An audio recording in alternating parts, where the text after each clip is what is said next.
Hello, I'm Bernard Hickey from interest.co.nz and welcome to an economic weather report brought to you in association with BNZ. This one's a very long-term economic weather report, and I want to use this chart in particular.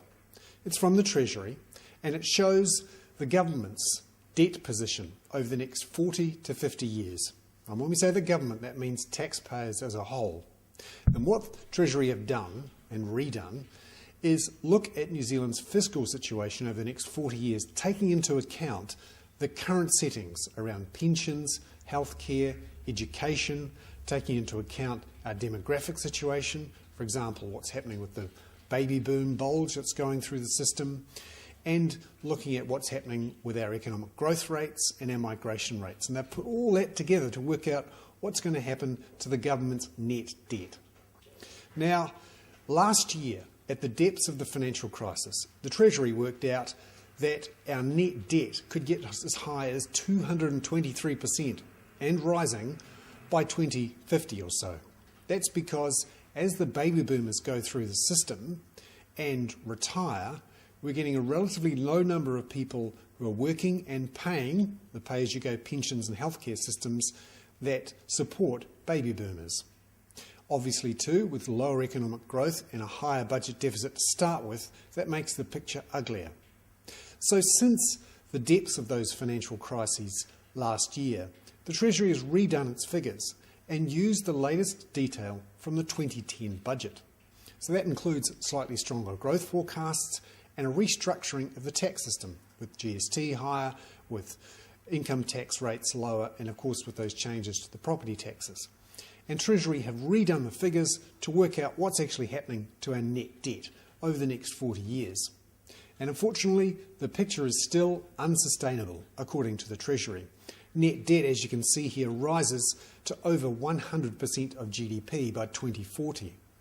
Remember, that's as bad as it is in Greece right now. If we got to that level, international lenders would essentially punish us by pushing up interest rates to a level that forces us into a debt spiral. Essentially, we couldn't do that any longer. We'd have to have massive cuts in our budgets, we'd have to have real reductions in public services, and we'd have the same problems that the Greeks have. So obviously this is not sustainable. Yet, if you spoke to John Key, he wouldn't think it's so much of a problem.